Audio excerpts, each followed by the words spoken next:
Hey everybody, and welcome to It's Our Podcast Show with Stephen and I, Winston. On this week's podcast, we'll have a special guest. Yes, it's a longtime friend, Alex Zander Mei. For those who don't know, Alex is an editor-chief of TackleTour. And he's a car fanatic, and he loves fishing and, of course, the outdoors. So we'll be talking to Alex about everything that involves fishing, from rods to reels and the different types of lures to really, reeling that prize catch. So, well, before we start, we'll talk a little bit about banter. As you know, UK is having a heat wave, massive heat wave. We're talking like 36, 37 degrees Celsius. Well, that's British, right? Celsius. I don't know about Fahrenheit. I think it's over. It's also Canadian. Canadian. How you doing over here? All right. Well, we're doing barbecues outdoors and we're doing all that kind of stuff. So, that's really good. What about you, Stephen? Well, it's 30, 32 right now. But if that's probably, to be perfectly honest, on the low side, it's probably going to be a lot more than that. It's also a little bit more on the humid side over here. I'm sure that our friend Alex down in California is also experiencing some heat wave action in the Fahrenheit register. Absolutely right. All right. So enough banter. Let's get cracking. So Alex, please tell our audience and our viewers who you are and where you're from and how did you get involved in fishing? Sure. Hey, thanks guys for having me. I really appreciate it. It's good to see you guys. It's been a long time. I don't think we've seen each other in person in quite a few years. It's been a while. Yeah. It's been a while. But a little about myself. My name's Alex. Actually, the nickname Zander, I know Zander's a fish, but my real name's Alexander, so that's where it came from. Nothing too special, but I grew up fishing. Like you guys mentioned, born and raised here in the Bay Area, and grew up actually saltwater fishing, and then kind of migrated over to bass fishing and freshwater fishing. Really, I fell in love with it around the college time frame, and actually started trying to do research online. You guys are from the kind of online media community, and 21 years ago was looking for something like a tackle review site online, and could not find anything. Everything at that time was really kind of in print magazines. Basically, the whole fishing industry was on print. So I talked to a college buddy of mine, and we started TackleTour.com. Basically, starting blogging about our experiences, learning as we go, sharing our experiences, and it kind of turned into something a little bit bigger for the two of us. Nice. Interesting. It's always how it starts, right? It's always got a little bit of passion, and you have tons of stories to share, and you need to share them somewhere because chances are you're probably telling these stories over and over again on a one-to-one basis. Why not do a one-to-many? Because these stories are very valuable not only to the people that you tell in person, but they're also mass market because people listen to them, people get ideas from them, people also get inspired to go fishing and to do those things. Because to me, fishing, it's like, what do I need? Do I need waders? Do I need like boots? Do I need a Yeti mug and a cooler to go out there to sit on while I throw kite string in? Like, what's the deal, right? Sure. Yeah. There's so many different kinds of fishing too, and you can go really deep depending on the different kinds of fish you pursue. So yeah, it's endless. Was that pun there? That you said deep? It wasn't meant to be, but I probably do speak in a lot of fishing puns and don't even realize it. Well, my first experience of fishing was with my brother. Actually, he in the UK we have a lot of rivers, so it's like freshwater fishing. But the fish, it's not like one of those really aggressive fish. We just like do the what do you call them, fly fishing? It's like flick your little. The baits weren't even live. They were little feather things, and you just flicking them in the river, and then you might get a catch, and that was it. But I was saying to my brother, I said, "Oh man, this is so boring."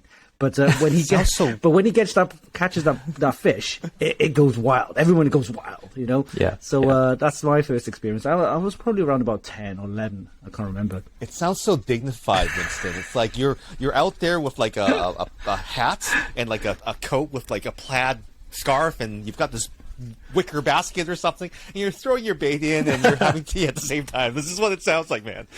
Yeah, fly fishing is a different beast completely. Yeah, it's very pure. You're standing in the water. Basically, you're battling a fish on a 1-to-1 ratio reel. It's very dignified for sure. Yeah. And then the other experience was when we moved from one town to a coastal town. And we were just basically on I think it's just a sandy beach or rock beach where you just, put in the reel and just, whoo. But you catch like sea fish, but it was just on the coast. It wasn't on the boat or anything like that. And I think I caught a conger eel, a baby one, about this long. That was it. There you go. Yeah, but that's my experience fishing. Well, Stephen, what about you? You know what? I do remember a fishing trip. It was a ocean fishing trip. We went with our neighbors. We went in their boat. And I do remember having ginger ale, having a life preserver on me, and puking in the bucket. That's what I remember. So everyone, maybe I'm more everyone always remembers getting seasick. Oh yeah. And the ironic thing was that I was actually a sea cadet for a number of years. So weird. Go figure. Okay. You know, it's kind of weird, right? Her Majesty's Royal Cadet Corps, Oh, right? nice. So that and everything like that. I did go out in a lot more boats. I did take the medicine and everything like that. Did help out a lot, but you know that was my first kind of fishing trip.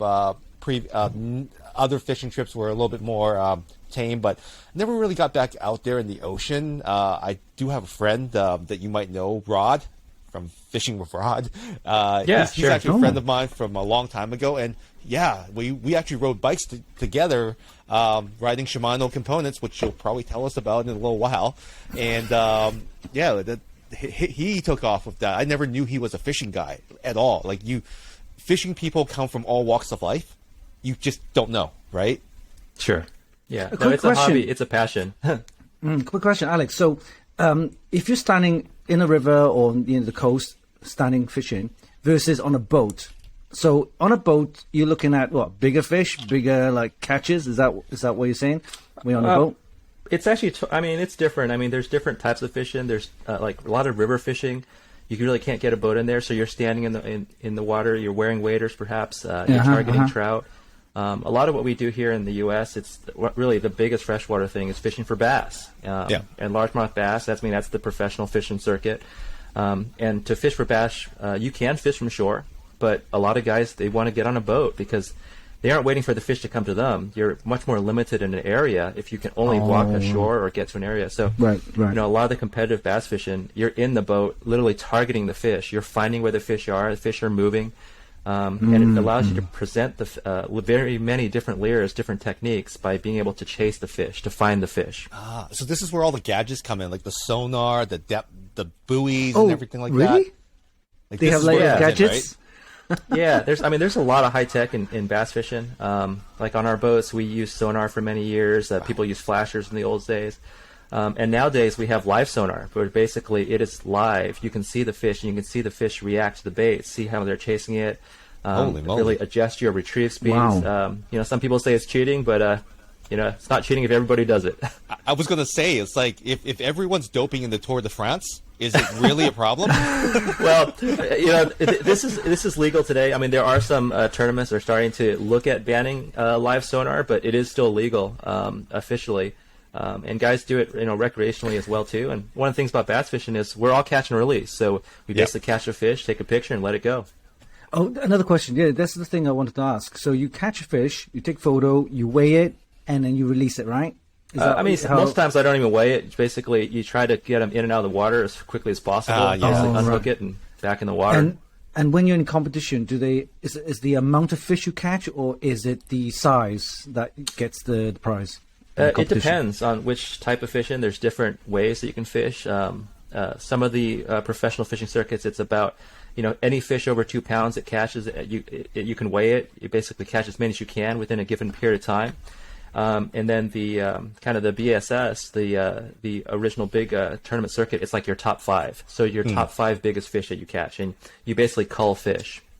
Okay, right. okay. Okay. So sometimes you might catch the same one. You never know, right? I mean, during a fishing tournament is possible, but it's pretty unlikely, honestly. When you catch a fish, you're not going to bite for a while. Doesn't mean to say I haven't caught the same fish in a day. I have. It happens. No. But, you know, it's not very common. So this type of fish, like the bass, like no one eats it, right? Oh, people do. Yeah, people eat largemouth bass. You know, I think a lot of times, like when I first started saltwater fishing, we ate everything we caught. And it's a different mindset as you start shifting. A lot of trout fishing and bass fishing, it's catch and release because you want those fish to grow. And especially the really big fish, you want those genetics to pass on to the next generation. So catch that fish, you really take care of it, let it go. And, you know, I think that's kind of the best thing is the next person that comes around catches that same fish. And they have that amazing experience that you guys are talking about. And they're also getting smarter too, so it's more difficult. I assume that they get smarter over time. That's right. Actually, fish will start seeing patterns, and actually, there's fishing pressure. So, for example, if you're on a lake and everybody's throwing the exact same lure, you may want to mix it up because fish haven't seen that. Fish will get conditioned if they start seeing and getting bit and taken on the same bait. They're not going to bite that thing as readily next time. So yes, absolutely. You have to, fishing's all about adjusting all the time and making those changes, adapting. It's like catching mice in your house. You got to adapt. Oh, they're smart. Yeah. Oh, yeah. See, when it comes to fishing, I'm totally clueless. And, is it an expensive sport? And, as a beginner, how do I need, what kind of stuff do I need to start? Special equipment you need or anything like that? Or licenses? Yeah, that's a great question. It can be everything, right? So you can go very deep, or you can just kind of scratch the surface. I would say it's one of the most affordable sports to get into. If you just start and you get one rod, one reel, maybe a small box of leers, you can go fishing for $100. But you can go very deep as well too. So most bass fishermen, you're spending $70,000-$80,000 on a boat. Oh my God! Yeah, and then the electronics. Also, reels can be very expensive as well too. I mean, this is an example. This is a Daiwa Stella, and this is kind of their top of line, their flagship reel, and that's the $799 reel. It's going to be the pinnacle of that basic that fishing technique. You can cast the lightest leers with it. It's got a great drag system, so you can go very deep. It really depends. There's an enthusiast segment of the market as well too that only use the highest end reels from Japan. It really depends what spectrum you go. Okay, so let's talk about like the $799 reel that you have there. Like, what makes it expensive? Like, what makes it like? Is it like a Swiss watch inside, or like how do you justify spending that much money on a reel that looks like some contraption to just spin something? Like, it looks very simple, but it doesn't seem like it is. Yeah, that's a good question. So it's all about refinement and also the feature set. So with some of the very basic reels, I mean, they still do the same thing. You basically could spin them. But with the gearing design and the refinement, the gears are so refined. You mentioned a Swiss watch. This is the same type of thing. It's extremely light pickup. So it's very, very light. It's very, very smooth. The drag system is extremely good at protecting very light lines. And the technology in these reels is amazing. For example, this has mag seal. So basically, when you're fishing with it, the magnetic oil will expand and seal the reel out so that no contaminants will get in the bearings. There's a lot of different things like this. And also, this is a monocoque body, so the entire body of the reel is very, very slim, and it's because they basically machined it out of a single piece of magnesium. And also, there's also this rotor. It looks like metal, but it's actually carbon composite. They call that Zion. So it'll never corrode as well too. So you can fish this in salt water, no problem. So these are just some of the examples of some of the high-end features that you'll see in a reel like this that you won't see in a $100 reel. It's incredible. So all the the drag system and everything, I can imagine that if you have a tension line, you would actually feel where the fish are. Just fingertip feel of that. That's what you're paying for. Yeah, I mean, right? a lot of the feel has to do with the rod. Absolutely. When you're battling, a quality drag system is going to protect the light line. So basically, the line alarm is going to go out. But with when you're using spinning, you have to use a very, very light line, typically like a 4-pound, 6-pound line, and this is going to protect that line so that when the fish pulls, it's not going to snap that line. Okay. Got it. And the reels are connected to a rod. Like, there's obviously we're not fishing with bamboo rods anymore. We are fishing with some very advanced materials. Can you tell us a little bit about that and how it's kind of progressed over the years, and what are we like? What's the creme de la creme today? Yeah. So people still do use bamboo rods, especially like if there's different things like tenkara, for example. So there's a lot of different materials, and I think that one of the things that we've seen huge advancements in is basically graphite rod design. And people are doing some really cool things with graphite and some different types of resins, even nano resins, so that you can create a very, very sensitive rod that's also very, very durable. People can build rods that won't break, but they're not going to be very fun to fish with. You want a rod that's very, very sensitive, that feels very, very crisp. Here's an example. You can see here, too, they're using a lot of carbon materials, even on the grip of the rod, so it's more sensitive. There's a blank through design so that you can feel the actual blank. So basically, when you're holding the rod like this, you can feel every single vibration and every single tick of the end of your line. Basically, if a fish bumps it, you'll immediately be able to set very, very quickly. So that extreme sensitivity has really improved over time. But also the weight of these rods. These are extremely lightweight now. And also the reels as well, too. So you balance out the very, very light reel with the light rod. It basically improves your sensitivity. So that's so yeah, funny. I think there's been a huge number of advancements in rod design. They're lighter, they're crisper, they're more fun to fish with, they're more sensitive, and they're stronger. And every year we kind of see improvements as more materials and technology become available. I've actually seen some rods which can usually like U-bend. The tensile strength is so great. It's crazy. It just bends like almost U-shape, right?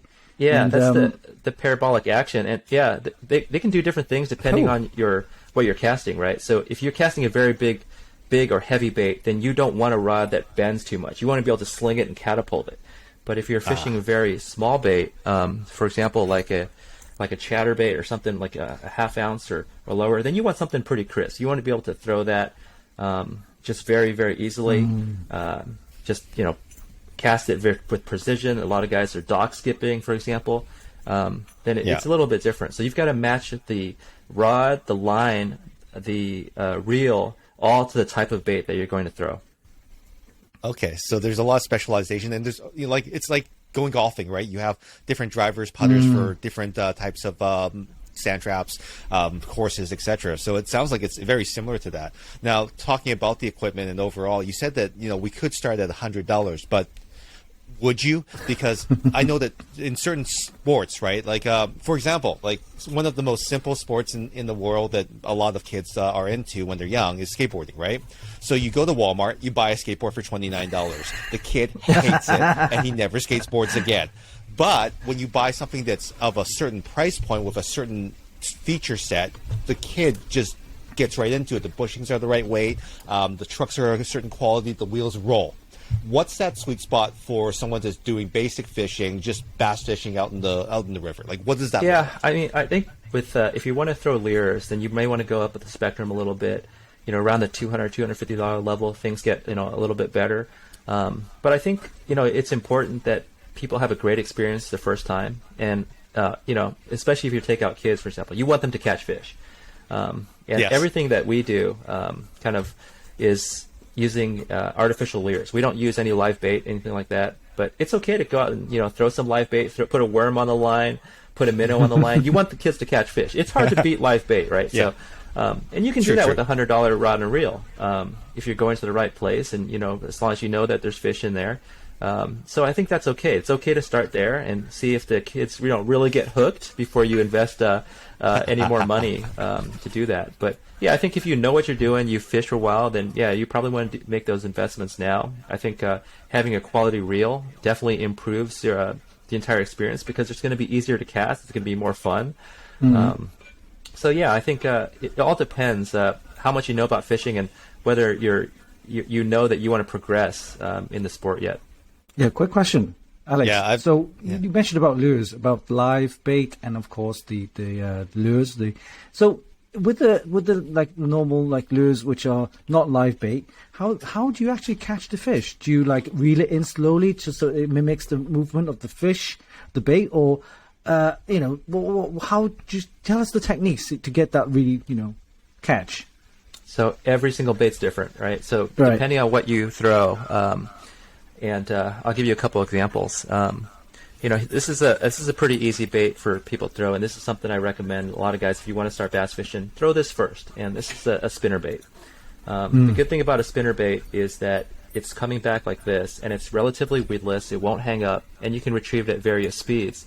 But you kind of want to get where the fish are. So you're going to pick a color that is similar to the forage. For example, if there's shad in the water, you're going to pick white.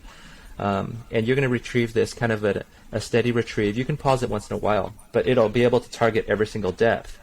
Now, if you're fishing something like a glide bait like this, something a little bit bigger, more advanced technique, then you're going to have to basically impart different action on the lure, and you're going to mix up your retrieve. You can basically give a popping action to the rod. You're using the rod to impart the action. and that'll get it to basically glide like this. Or if you do a steady retrieve, then it's going to have a more smooth action. You're basically trying to do whatever it takes to generate that bite to mimic the forage. So you really have to make those adjustments, and you need to make those adjustments on the fly. If you see a bass start chasing it and he's not too aggressive, you may want to pause the bait, or you may want to speed it up, and you have to be able to experiment and make those changes on the fly. So every single bait has a different type of retrieve, and every single type of predatory fish, whether it be bass or pike, will react differently to that different type of bait on any given day. So on these lures, like obviously everyone claims that they have the best lure. Probably there's a lot of marketing involved. I remember during the 80s commercials, it's like, you can catch any fish with this lure. Sure. And you've probably seen those, right? Absolutely. And I'm like, how? No, really? What's the quackery out there that we need to look out for if we're looking for lures at our local, Sport Mart or Bass Pro or Cabela's? Yeah, I mean, I would say do the research. Right? Now, most fishing lures will work, and it depends on where you're fishing and how you're fishing it. So, somebody may throw that worm that everybody says works great, and they'll throw it on their lake, and they won't catch a single thing on it. And the reason is because that particular lake or river doesn't have that type of forage. Their worms may look different. Their crawdads may be a different color. Oh. So you got to speak to the people that are fishing those local bodies of water, or go out to the water and take a look and see what's in there. I think the best thing you can do is find out what the fish in that local body of water are eating.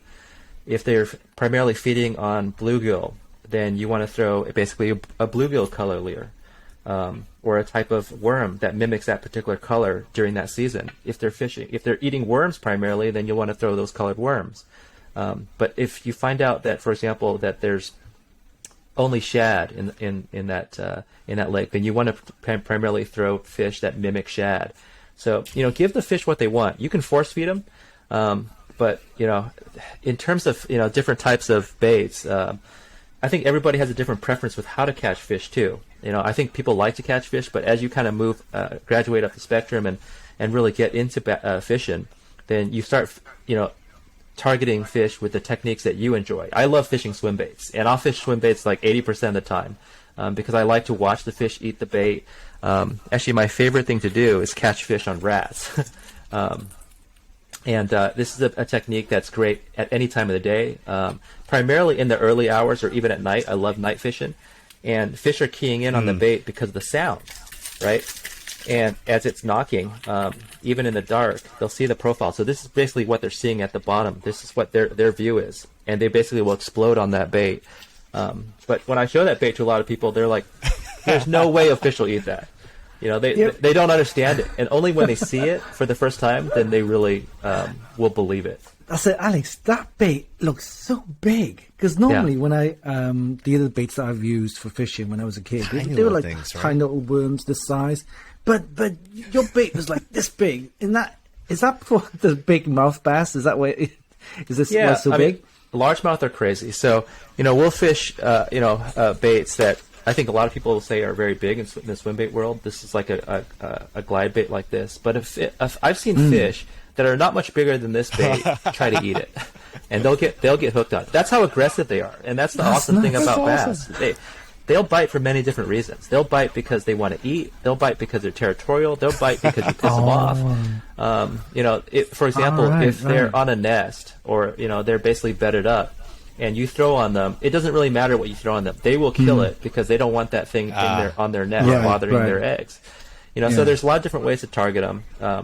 But yeah, largemouth will, they're very, very aggressive. Now, if you're targeting trout, they've got very, very small mouths, so you're not going to throw this. You throw this near a trout, they're gonna swim away from it. Swim away. I get you. Yeah. So here brings another question. With those baits, whether it's a big one or small one, you throw that in. How long does it usually take before you can actually catch fish? You're talking what? You have to wait for like 10 minutes, an hour, or what's the fastest you've caught a fish? Oh, I've caught fish on the first cast, and we actually don't like that. We think that's a jinx. If you throw it on the first cast, you kind of want to shake it off because sometimes you'll catch it, you'll throw it out there, you'll get a fish on the first cast, and that'll be the last fish you catch that day. But yeah, it is possible to catch them on the first cast. If basically what you're trying to do most of the time is you're trying to pattern the fish. And when a leader fisherman is able to pattern the fish, understand their behavior, and understand what they want to eat that particular day, they can beat a live bait fisherman. Because they can basically, they're understanding what's triggering the fish. And then we call that a wide open bite, when they basically have patterned the fish. You're catching fish sometimes on every other cast. But, you know, not all days are like that. There's some days that it's a grind. You will throw all day, especially a big bait, a swim bait, and you will catch nothing. It's basically a go big or go home mentality. So it depends. And that's another thing about fishing big swim baits, is that, like, kind of like you mentioned, it's a natural culling mechanism. You're not going to catch a lot of small fish typically. You're going for that bigger fish that is willing to expend the calories and take on a bait that big. So it is possible to have a day where you're just, hey, because you're on fire, right? It's like Winston has done this, and so have you. You remember in Taiwan where they have those the fishing for the shrimp? Yeah. You go up the mountain and you drink a lot of beer, and you know, like sometimes, like, we were there for some sort of conference, and there was this guy and his girlfriend, and this is very common. You take the girl to fishing date, and he's got this tackle box. He's opened it up. It's like 8 floors tall. And he's like trying these little baits, and he's like throwing it in there, and here we are, a bunch of foreigners on one side, and we're like, hey, and this guy over there on his date hasn't caught a single one. So that happens. It does happen, and he's probably fishing lures as well. We don't know, right? I mean, when we go out there, we're fishing, those little shrimp things on live bait. So yeah, you never know. He's probably there for sport, but yeah, just having a great rod, reel, even like fluorocarbon lines, it doesn't guarantee you that you're going to catch fish. You still need to know the techniques, put in the time, just like anything else. Like you guys talk about, I'm sure. You put in the time and you study it, then you're going to get better. Something that you said earlier is that if all the shrimp, all the fish are expecting a certain pattern, then the foreigners coming in that don't know anything, it's like, hey, I'm just going to jiggle around while I drink my beer. That's different, right? That might be the key to success, right? Try something different. Oh, absolutely. We say that all the time, right? Beginner's luck, right? And I have guys that go out with me on my boat, and they just have amazing days. And a lot of times it's because I'm kind of set in my ways. Like I mentioned, I want to catch fish with certain baits, or I want to test different techniques. And here's a guy that I set up on something that I know works. He's fishing a worm, and he outfishes me 10-1. It happens. But I like that. I want people to catch fish. So, it's right. Sometimes you do something or you stick to basics, and you're going to do great. Look at that. Alex, about fishing, it's seasonal, right? In the summer or what kind of winter season kind of fishing, which is the best season for fishing to us? So living in California, the Bay Area, definitely blessed because we basically don't have seasons. Right, okay. You can go fishing anytime, but you're right. Typically, with fishing, especially bass fishing, during the spawn. That's basically when the fish start really bulking up. They're eating a lot of calories because they're getting ready to reproduce. That's when they're very, very aggressive. So in the springtime, kind of through the fall, is kind of the sweet spot for catching big fish, big largemouth bass. That's when fish are just going to be more aggressive. They're going to want to chase baits. They're going to want to eat baits. But I will say that during the wintertime, you can catch a lot of big fish, especially in areas where the water's not iced over, because those fish are not seeing a lot of baits. There's less pressure on the water, and there's a lot less anglers throwing those, like you mentioned, those same baits out there. So you get out there, you're willing to brave those very cold conditions, put on a warm jacket, bring some coffee. You might get the biggest fish of the year during the winter. Hungry. Yeah, they're hungry. Yeah, I mean, they're eating because they want to eat, not necessarily because they just want to chase something and kill it. Yeah, and the other time I saw you on your Instagram post where you were out fishing on your boat and you are just covered from head to toe. All I can see is your sunglasses. Tell us the reason why for that. Yeah, so sun protection. We spend so many days on the water that you basically get cooked out there. So we use a lot of different types of gaiters or buffs, and basically we try to cover up completely just to protect yourself from the sun, and that allows you to stay out there longer without getting cooked. So you're basically fishing out there. Typically when I go out, I'm fishing for 8 to 10 hours. That's a lot of sun, so I'll put those buffs on just to protect myself. That also helps with the flies. Mosquitoes probably too, right? Mosquitoes. Yeah, absolutely. It depends where you're fishing, but during the hatch is sometimes the best time to go fishing, and where other guys are looking outside, there's bugs everywhere, and people are, freaking out about it. Anglers are like, oh my gosh, this is amazing, because the fish are going to be very, very active. They're going to be eating a lot of that different protein. So we throw on that buff and sunglasses, and we go out there and we'll hammer them when the bugs are all over us. So yeah, I absolutely. hate bugs. Maybe I was meant for ice fishing. Just sit in the little thing and have my cocoa and just coffee. Yeah, sounds like it's for me. Yeah, that sounds more comfortable. That sounds more comfortable. Yeah. I mean, it's not always like that. Yeah, I mean, I'll tell you guys the experience. I try to fish wherever I can, and I love to travel fish as well too. And I had the opportunity to go down to the Amazon and go fishing for peacock bass. Yeah, and for a lot of bass fishermen, that's like amazing, because these fish will eat topwater baits. And I had to go out there, and I had these kind of native guides out there that were just spectacular. They were awesome. They grew up on the river, and they knew every little place to go. And I went out there, and I had my buff on, my sunglasses, and I had bugs just like all over me. Like I couldn't believe it. Oh, I mean, the bugs are big over there. Like it's. And these guys were fishing with basically just like swimming trunks. They had like no shirt on, nothing. And there was no bugs on them. Basically it must be the blood. Must not be the sweet blood. Different types not of blood the sweet type. blood. I have the sweet blood. They could tell. Yeah, I mean, they could tell that we smelled different or something. And he laughed about it all the time too, and they didn't bother him at all. But they were trying to crawl in every nook and cranny that they could find. Something new. It was something new, something different. But fresh blood. That's fresh My blood. goodness. That's right. Yeah.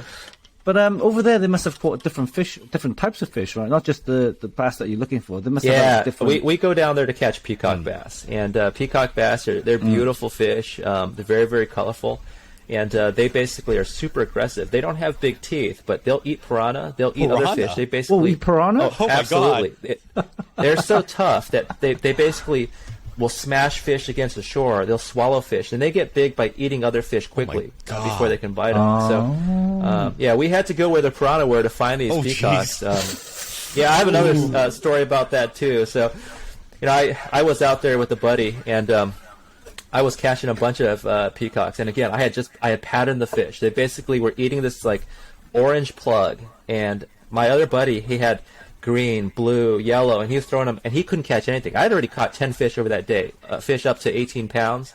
They were big fish, and he was like, oh my goodness, I can't catch a fish. They didn't like what he had to throw. Gee. So I basically said, I'm going to take a break. Do you want to throw this lure? Throw my lure for a while. And he said, sure. So he picked it up, and literally within 3 casts, he had a giant on. Oh. So he was ripping it back. He caught the fish, and it was the biggest fish of his trip. And we were real excited about it. I was excited about it.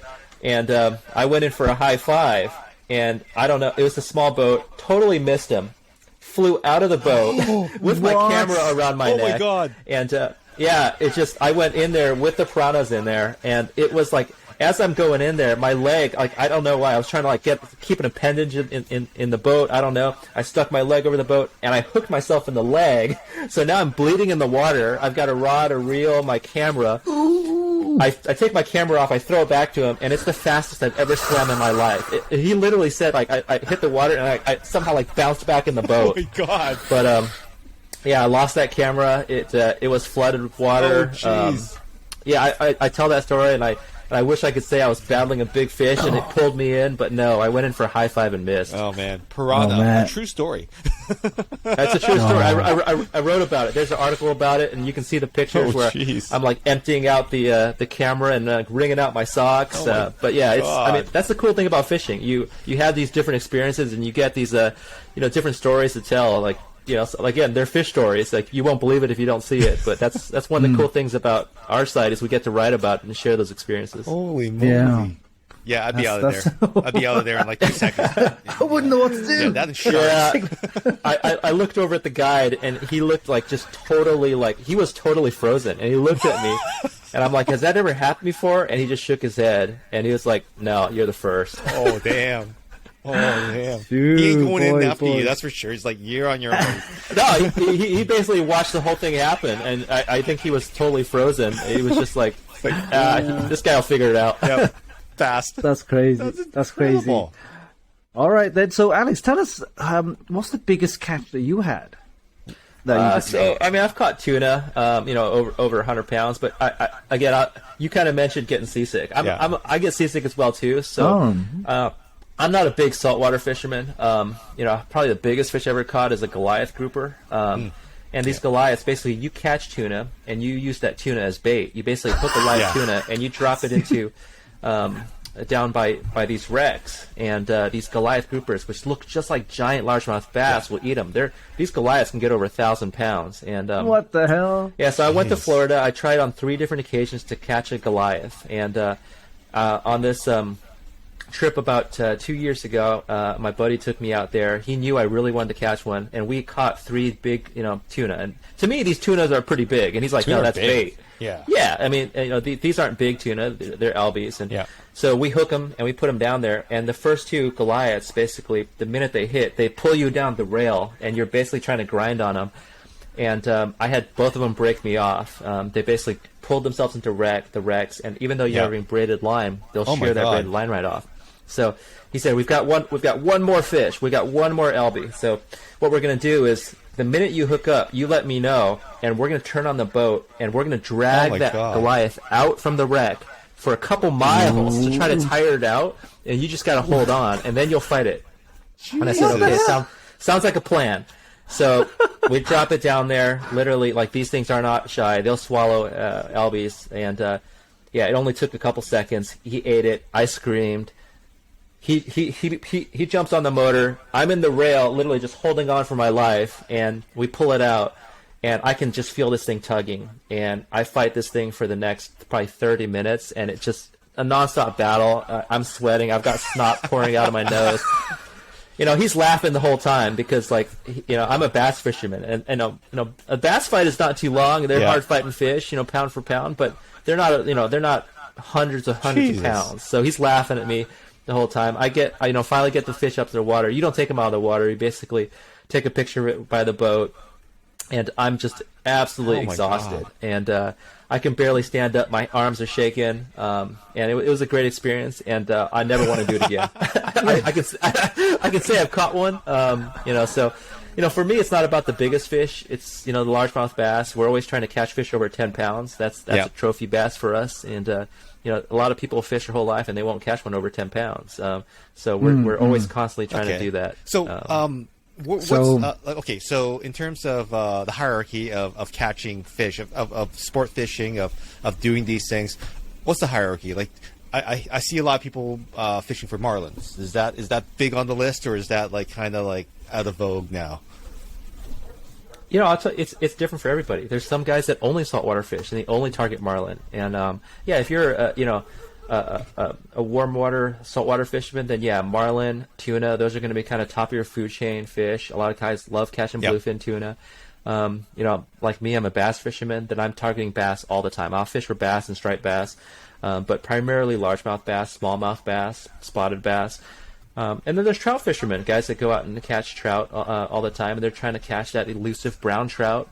Then there's guys that only fish for salmon or steelhead. So you really kind of gravitate towards a certain type of fishing. A lot of that has to deal with where you live and where that what type of fish is available to you.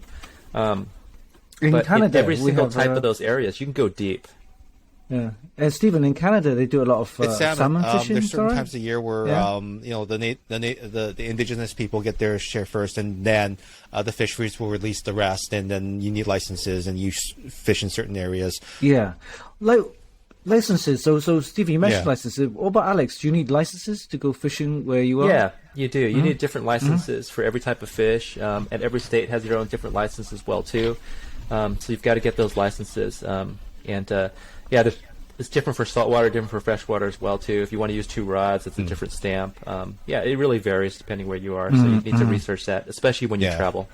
Yeah, and like you said there too, the research is very important. Like wherever you go, if you're doubling down on a certain specific type of fish, like you are with bass, some people are salmon fishers, some people are trout fishers, et cetera, et cetera. There's a ton of research that needs to be done, not only for the licensing, but also the types of rods, types of lures in the area. Yeah. Maybe talking to some people on the forums, and I think that there's a whole community around that too. And it's actually grown a lot because of the internet, where people can actually now have a better idea of what they need before they fly down somewhere to fish in a certain area and have more success. And I think that's also what you provide as well too at Zander at TackleTour. Yeah, I mean, we specialize in tackle, so especially freshwater tackle more than anything else. So we really, try to help people with tackle. We don't say, hey, it's just because I like this rod or reel, you should go buy it. No, you should, take that information and think about your type of applications, the type of fish you're pursuing, and hopefully that helps people make a little bit better decision. But yeah, there's great content out there, like you mentioned. The first thing I do every single time I go travel for fishing is, I look for different sites and that have information about that local fishery. There's a lot of great YouTubers out there that talk about their fishing experiences. So there's a lot of different places you can go out and get the information. And I find myself I'm so obsessed with tackle. And you mentioned like going to pursue different fish in different places. A lot of times I do find like I'll catch myself. I'm looking at the reel too much or examining the different leer too much in the water, where I should be focusing on what the fish is doing. But that just comes with what I do. I mean, fishing is a massive pastime in the US and in Canada and around the world. It connects both the young, old, and all your family members and things like that. I mean, I've seen you take your boy out there fishing as well. Yeah. And tell us more about the community. I mean, the community is what drives the fishing, right? And of course, you have the tackle tour there and all that kind of stuff. So, how is the community? You tell us more about that and how it actually drives this whole fishing scene. Yeah, I think just like everything, there's different areas and different things. So there's different kind of sub-communities now already. There's guys that love just throwing swim baits. There's guys that love just focusing on catching fish. There's guys that just focus on JDM reels. There's another technique, for example, BFS, basically using very, very light lines with bait casting gear. And in all these different sub-communities, the guys are very, very passionate. And I think that's the thing that kind of bridges all these different types of fishing is the type of passion. People are passionate about fishing and the techniques and the baits and the tackle used. And I think most anglers are very good about sharing that information. A lot of times anglers they don't want to give up their spots. I mean, that's the most important thing, right? It's like, don't fish in my spot. I understand that. But most fishermen are really good about sharing information about techniques, about different ways to catch fish. They want to bring more people in the sport as well too. And I've built a ton of different friendships and relationships, fishing from everyone from professional anglers all the way to weekend warriors. And that's what I love most about fishing is that the relationships that you build. If you fish with someone on your boat for 8 hours, you better like that person. You spend a lot of time with that person. I do find like that kind of bonds me to that person, and we have something that we share a passion for. Now, speaking of people, that's a very important part of it, having the right type of people, having the right mentality and everything. And I'm just using an example. Recently, there have been some people in the local community, in the British Columbia community, that haven't been so community minded. In fact, one specific incident that actually even got my attention is that jet boats. So jet boats on the river. Someone drove their jet boat straight through fishing. Is that allowed? I don't know, but a whole bunch of people were on the river. They were either swimming or they were fishing, and the guy drove it right through. And this is a licensed tour operator. No. And people were chucking rocks at him, and then there was an altercation. So do you see this type of thing, and how quickly is it nipped in the bud? Like, is it a problem where you fish, or does the community take care of itself? Yeah, somewhat. What you're mentioning. Everyone sees that on every different type of body of water, and depending on the waterway, you're sharing that space with a lot of different people, and I think for the most part, people are pretty good about it. Like, for example, there's an etiquette. Like, if you're a fisherman, you probably shouldn't fish in the middle of a junction point. Yeah. If you're a water skier, you would hope that you wouldn't go out and buzz fishermen. It doesn't say, not to say that doesn't happen. That's happened to all of us. If there's even fishing etiquette between different anglers, definitely during tournaments, but even for weekend warriors, like if you're fishing a spot and it's a tight spot, you would hope that another fisherman wouldn't literally come right up on you. But I've had that happen. I've been fishing before, and I've had people literally pull right underneath, next to me. They see you catch fish, and they literally start casting over you. So you don't want that confrontation. Sometimes it's you got to call somebody out on it, but for the most part, people do share the waterways. It's all about common sense, and I've had, for the most part, pretty good experiences with people. I think people are, if people realize they're out there and it's about having fun, then they're good about it. But yeah, some people do take it very, very seriously, sometimes too seriously. And you have to kind of remind people it's fishing. Fishing, it's about having fun. So, but yeah, it's unfortunate when that happens. It does happen. I've seen it happen. But I think if people are just more reasonable and understanding and talk to each other about it, then hopefully those things can be avoided. But overall, everyone takes care of each other, right? Yeah, for the most part. Yeah. One thing I wanted to ask, with the tech community, we have like shows, exhibitions, and things like that. So with fishing, do you also have these type of exhibitions and shows and expos? Absolutely. Tell us more about that. Same thing.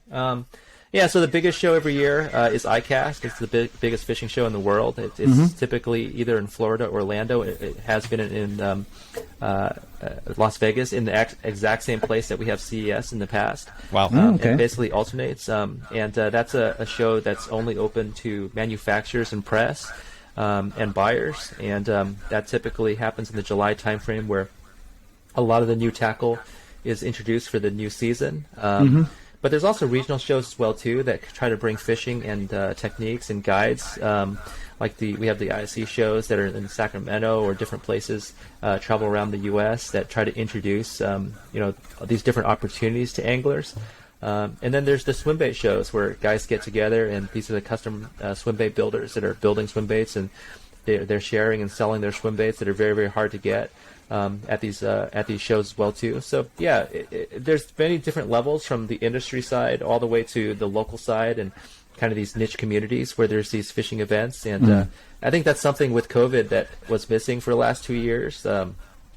People have been doing a lot of things online, and we had to have just same thing like the tech world. We had to have virtual shows. But now, it's now been come back for 2 seasons now. We just completed the second season of ICAST, where people were able to get together in person, which is great. Cool. I think being virtual is awesome. But at the same time, there's nothing like being together, right? That's right. And that was cool. It's an outdoor sport, and you need to get together, of course, outdoors, right? Yeah. And are we going to see a Zander swim bait? No,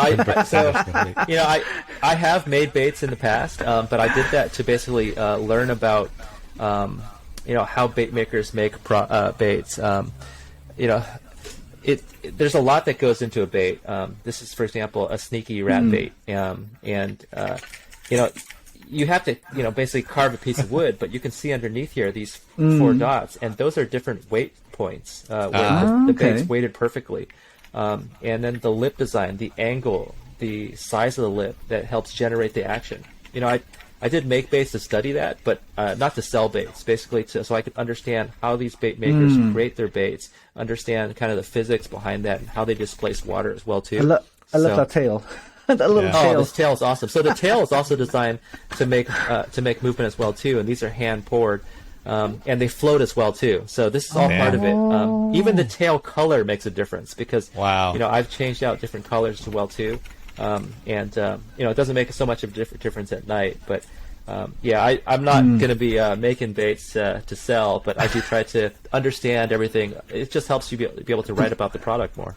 It's process. Like the mice, the gaming mice, where they used to have the weights inside. Yeah. Oh yeah. Same. It's like a gaming mouse. Now you got a fishing mouse. That's right. Yeah. It's true. Absolutely. Weights make difference. These glides. They're having some important. The mouse right here. All right. Cool. So we talked about the, of course, how you got involved in fishing, of course, the reels, rods, and lures, and we talked about the communities, how important that is for fishing and everything. So now, talk about something else. Tell us more about your other passion that I know. You're probably talking about cars. Yeah. Yes. So I love anything that's motors. So I love boats. I love cars. For me, growing up, when I my very first car was. I won't even say the make of it. It was a bad car. I will say, like, a couple things. It's a Honda.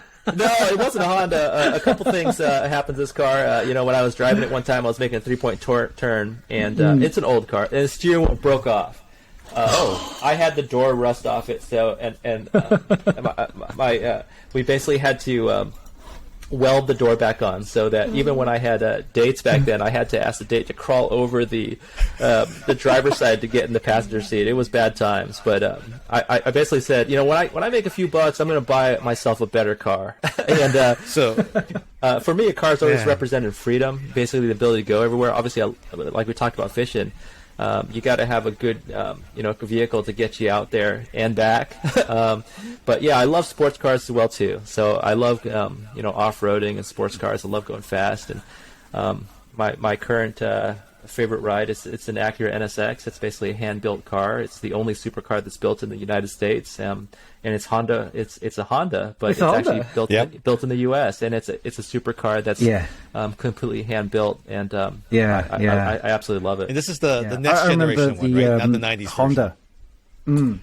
Yeah, I had the '90s version as well too. So I had a 1992 NSX, and I fell in love with that car. And it was one of the purest cars I ever had, being a mid-engine car, aluminum. It was pretty revolutionary at the time, very lightweight, even though by today's standards it's considered relatively lower in power. But it's a great car.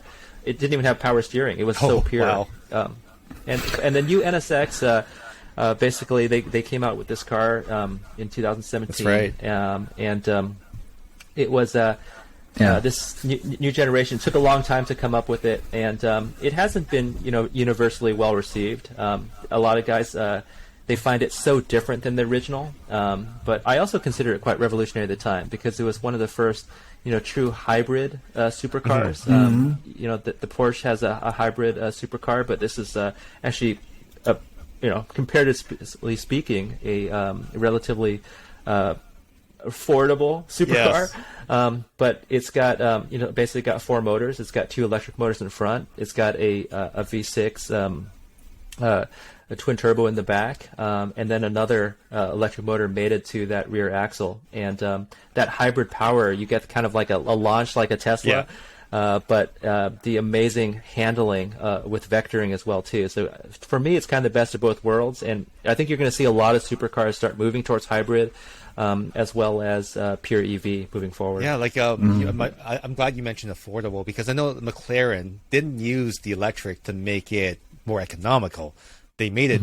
They put those motors in there to make it faster, and they put it was like $500,000 price tag on it at the time. Yeah. So definitely. You use the right motors for the right job, and you're going to get something that's pretty special. So, and what's funny is that I think which manufacturer they said that they would not be adding electric motors to their vehicle, and it was a high-end brand. Like, does that even make any sense in this day and age? It's possible. I think it's going to be harder and harder to compete. You need those electric motors for that response. With the NSX, with the vectoring, basically the electric motors will adjust as you're making those turns to help you basically guide the car and improve the turning and the handling.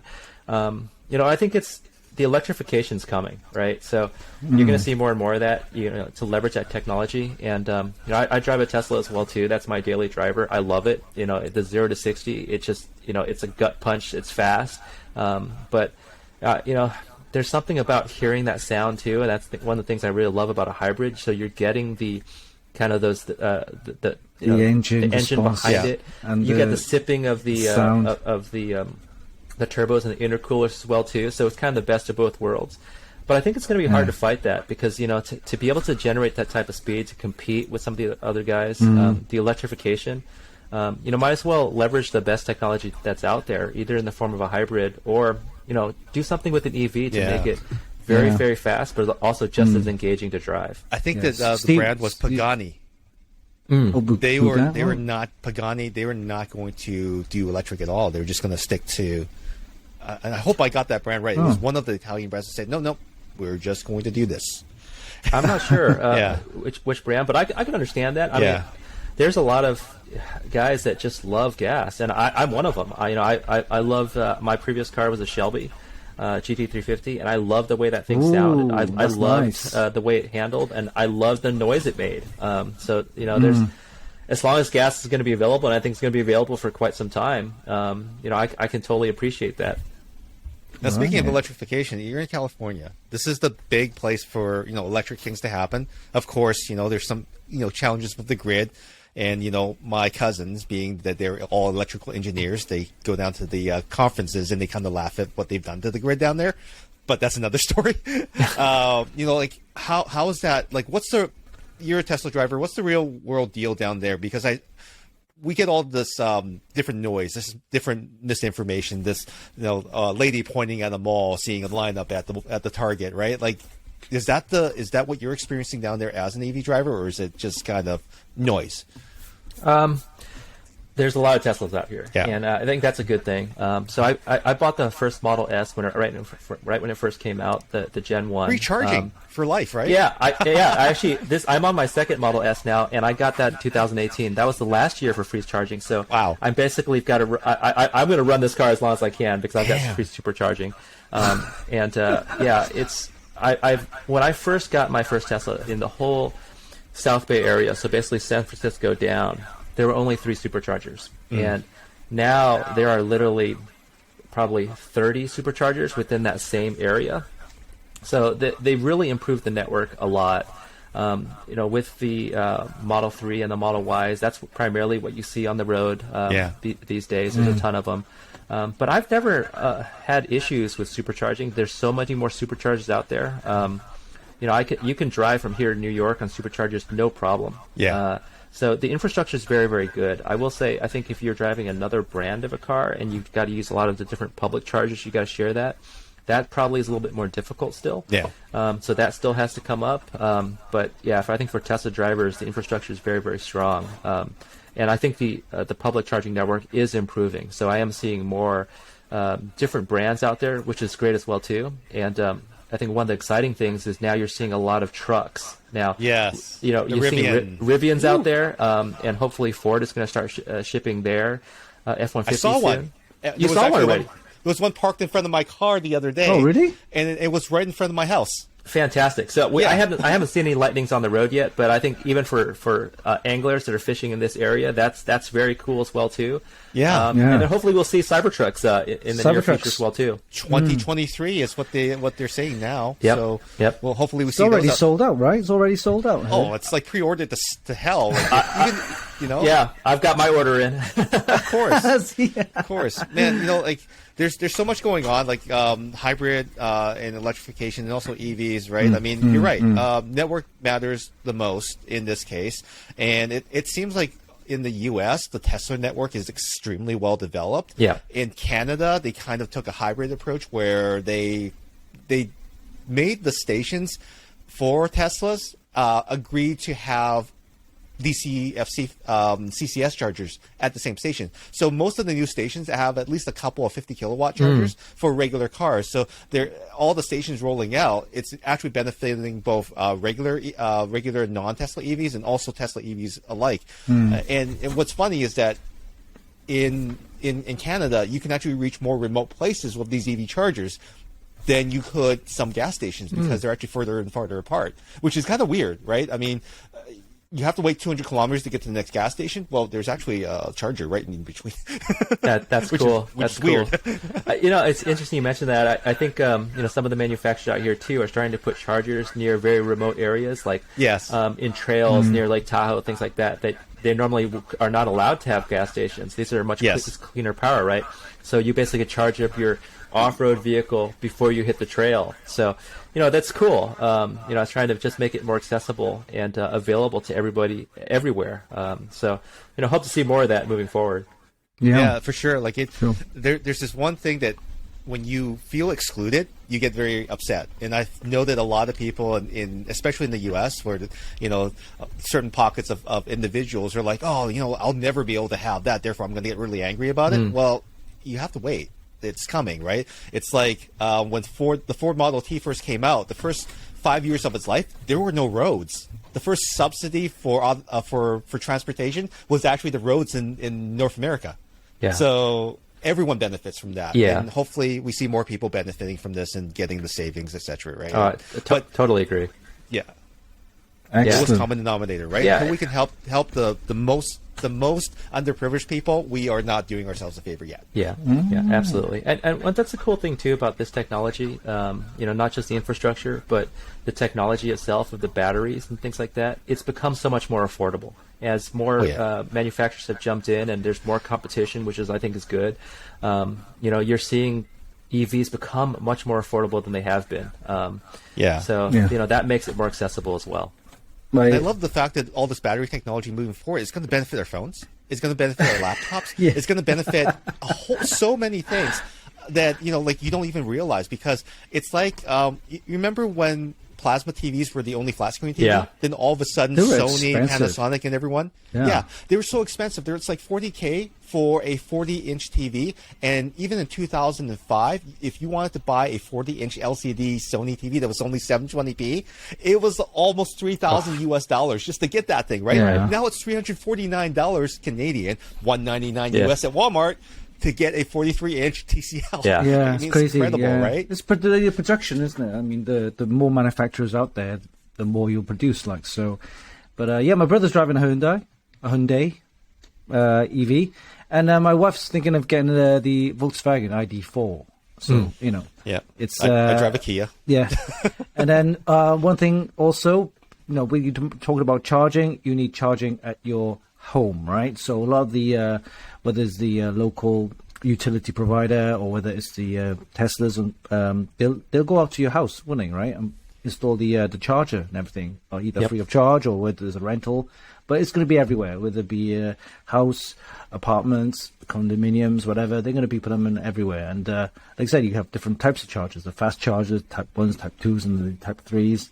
We'll see a lot more EVs. On the market. Absolutely. I think a lot of guys are doing solar on their house too, especially when you have the opportunity to change the roof. You might as well throw solar up on there as well too. And working in Silicon Valley in the Bay Area, a lot of the computer companies here, high tech companies, they provide chargers for their employees as well too, to encourage that.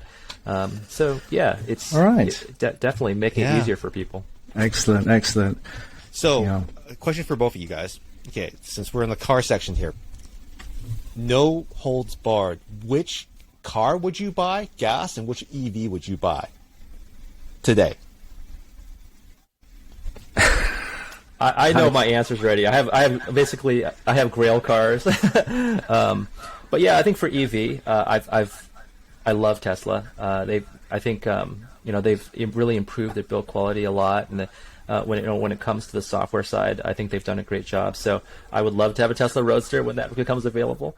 For me, on a supercar, my Grail supercar is the Ford GT. I'm a big Ford guy. I've got a Ford Raptor, and a Ford GT. To me, is one of the most amazing supercars out there. And I take either the classic or the latest generation. It doesn't even matter. That would be a dream for me.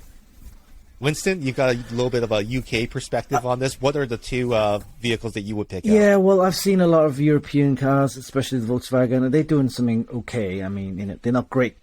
They are okay cars, I would probably go for the ID4 or ID5, depending, right? Because you got the family size SUV kind of electric, so that's okay. I'll go for that.